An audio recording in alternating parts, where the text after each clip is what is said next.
कहते हैं कि 460 करोड़ वर्ष पहले प्रचंड धूल के बवंडर से हमारे सौर जगत का जन्म हुआ। धीरे धीरे पृथ्वी शीतल होने लगी, बहुत सारे गैस बाहर निकलने लगे और पृथ्वी के चारों ओर वायुमंडल के रूप में छा गए।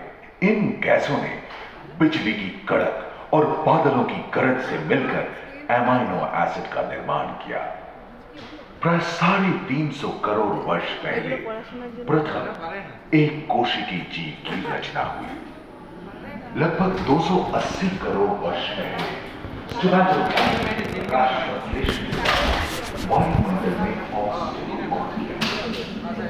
वायुमंडल में ऑक्सीजन के स्तर में निरंतर वृद्धि से 120 करोड़ वर्ष पहले एक से अधिक न्यूक्लियस वाले बहुकोशिकीय जीव का जन्म हुआ।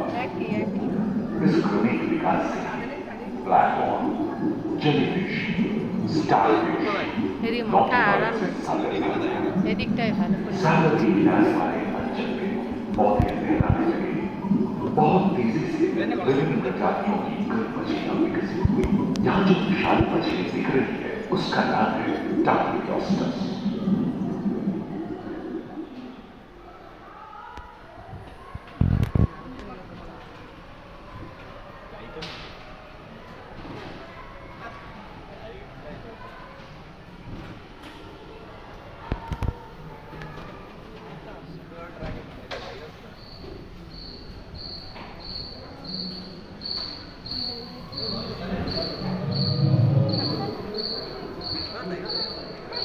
लगभग 35 करोड़ वर्ष पहले धरती पर पेड़ पौधों का जन्म हुआ, जो बढ़ते गए और घने जंगलों में बदल गए।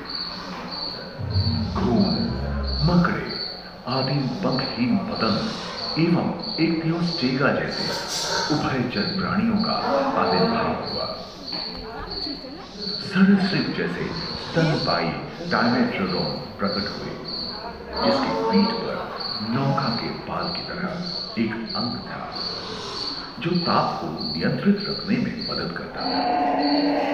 सरीसृप की तरह ही एक अन्य स्तनपायी प्राणी साइनोमेथस काफी प्रभावशाली हो उठा था। इसकी विशेषता कुत्ते से बहुत मिलती थी।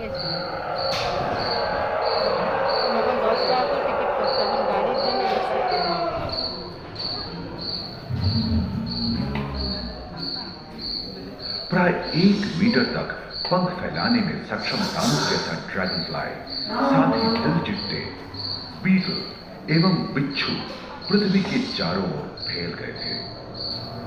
धरती में पाए जाने वाले अधिकांश कोयले ही कार्बोनिफेरस युग के मृत पौधे से उत्पन्न हुए थे, जो कि धरती के अंदर दब गए थे।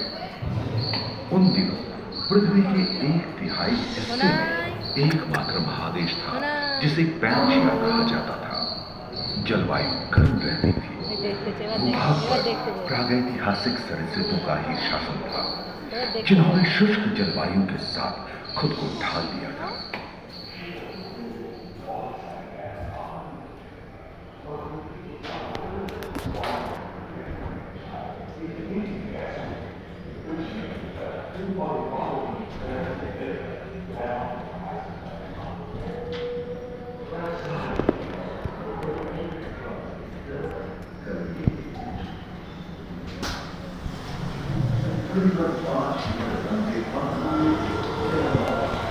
मेंढक, कछुओं और मगरमच्छों का जन्म लगभग 22 करोड़ वर्ष पहले इस धरती पर हुआ था। प्रथम स्तनपायी जीव मेगाज़ोस्ट्रोडम चूहे जैसे आकार का था। प्राचीन सरीसृप समाप्त होने लगे थे और उनकी जगह डायनासोर ने ले लिया था। ये घटना प्राय 20 करोड़ वर्ष पहले घटी थी। डायनासोर विभिन्न आकार एवं आंख थे और धरती के कोने कोने में फैल गए थे एवं जलवायु के अनुकूल खुद को ढाल लिया था। इनमें से कुछ तो गिलहरी की तरह हल्के फुल्के थे और कुछ 15 पूर्ण वयस्क हाथियों जितने भारी थे।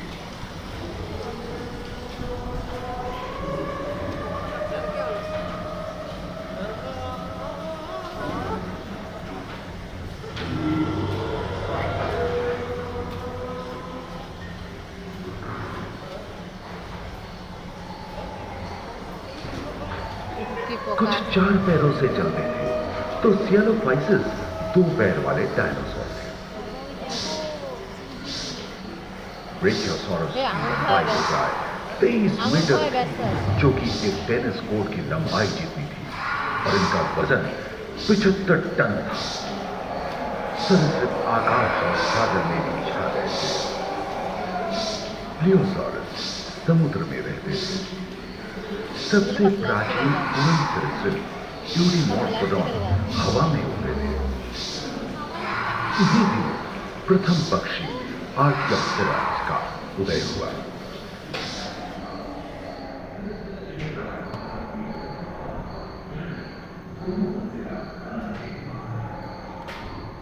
अगले 10 करोड़ वर्षों तक, यानी जुरासिक के अंतिम चरण से क्रेटेशियस युग का प्रथम चरण तक डायनासोर के लिए स्वर्णिम युग रहा। जलवायु में नमी की आपूर्ति से पृथ्वी पेड़ पौधों से भर उठी।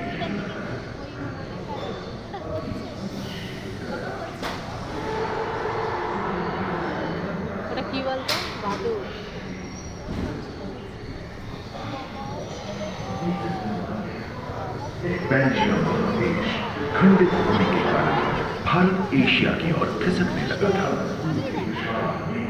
महादेशी प्लेटों में हलचल होने से ज्वालामुखी के रूप में लावा निकलने लगी थी। इसके फलस्वरूप आए भूकंप से विभिन्न भौगोलिक आकार एवं आकृतियां निर्मित हुई। स्पाइनोसॉरस की पीठ पर नौका के पाल की तरह एक अंग हुआ करता था, जिससे वो अपने शरीर के ताप को नियंत्रित करता था।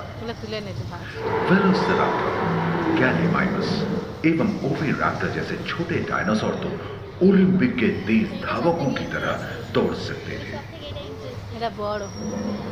पैरासाउरोलॉफस और कोरिथोसॉरस के सिर पर कलगी होती थी।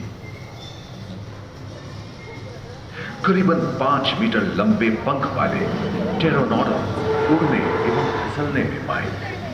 सुनने में विचित्र लगे, पर अधिकांश डायनासोर जैसे कि ट्राइसेराटोप्स और एंकिलोसॉरस शाकाहारी थे। लॉरेसिया और गोंडवाना नाम के 2 भूखंड महादेश में रूपांतरित हुए एवं समुद्री गर्भ के कठोर आवरण से रॉकीज एवं अन्य पर्वत श्रेणियां निर्मित हुई।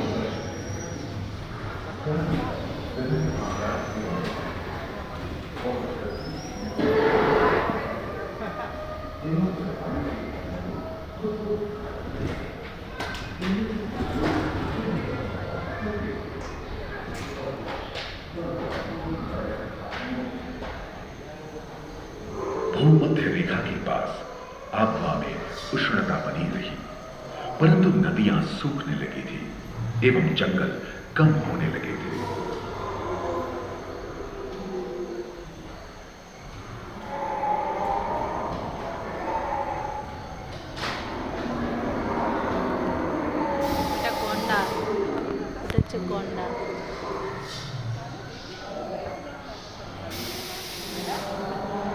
एकांत महादेश में जीव जंतुओं का विकास स्वतंत्र रूप से शुरू हुआ। सबसे पहले पुष्प वाले पौधे धरती पर विकसित हुए एवं परागन के लिए कीट पतंगों के साथ संपर्क स्थापित हुआ। वे तेजी से धरती पर बढ़ने लगे। इसी समय पहली बार धरती पर सांपों का जन्म हुआ। डायनासोर में सबसे भयंकर था टिरानोसॉरस रेक्स। भूस्थल पर इसका ही राज चलता था। यह प्राय 12 मीटर लंबा, यानी 2 मंजिला मकान के आकार का था।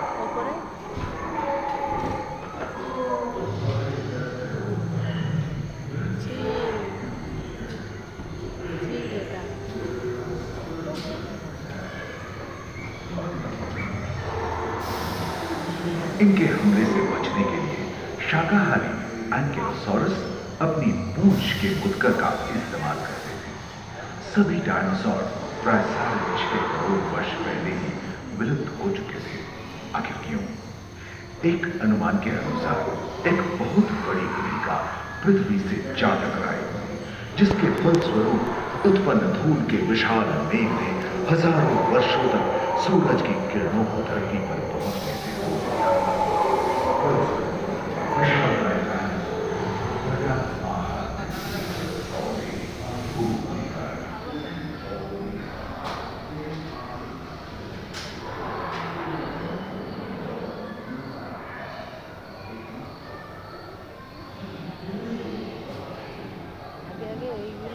জন্য 10 টাকা করে নেবে। 10 টাকা করে। গাড়ির জন্য বেশি নিচ্ছে। এটা হাতি।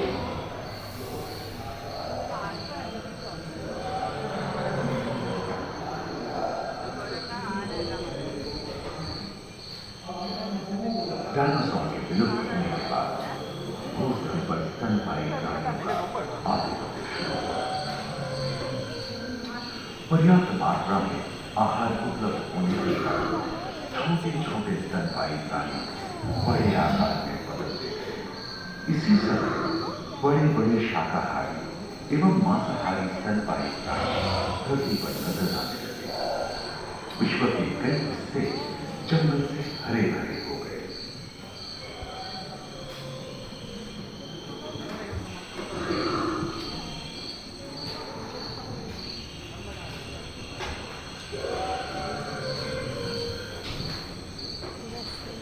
हाथी के पूर्वज डायनोथेरियम और घोड़े के पूर्वज यूहिपस की उत्पत्ति हुई, जो आज के हाथी और घोड़े में रूपांतरित हुए।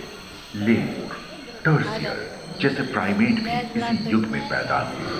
खोखली अस्थियों वाली आज के दिनों की पक्षी इन्हीं दिनों जन्मे थे। डायाट्राइमा जैसे बड़े एवं उड़ने में अक्षम पक्षी उन जगहों में रहते थे जहां मांसाहारी बड़े स्तनपायी प्राणी नहीं मिलते थे। एप एवं बंदरों का जन्म लगभग 1 करोड़ वर्ष पहले हुआ था। इस समय ही आदिम मनुष्यों का भी आविर्भाव हुआ। जलवायु में शीतलता आने लगी एवं ध्रुवों पर बर्फ की चादर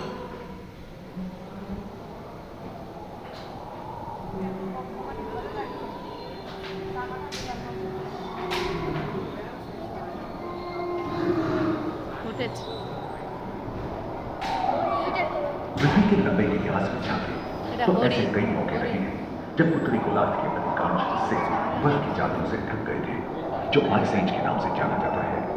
हम आज ऐसे ही एक आइस एज में रह रहे हैं जो 20 लाख वर्ष पहले शुरू हुआ था। रोईदार गेंडे, रोईदार स्तनपायी और कस्तूरी गायों ने अपने शरीर के रोमों की सहायता से शीतल जलवायु के साथ तालमेल बैठा लिया था।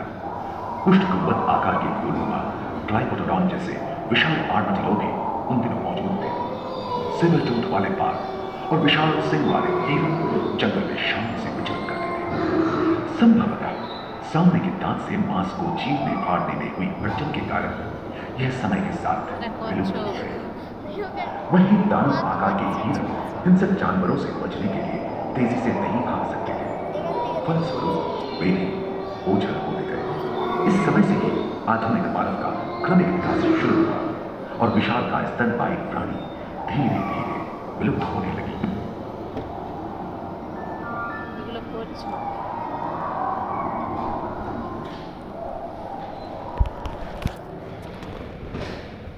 उम्मीद है कि आपको इस सफर में मजा आया होगा, जहां जीवन विकसित होकर लाखों अन्य रूपों में परिवर्तित हो गए। दूसरे ग्रोथ पर ह्यूमन इवोल्यूशन पैनोरामा में मानव की यात्रा और विज्ञान और तकनीक तथा अत्याधुनिक तकनीक की भारतीय विरासत का भी उसी हॉल के पहले फ्लोर पर आनंद लिया। अपने अनुभवों को यादगार बनाने के लिए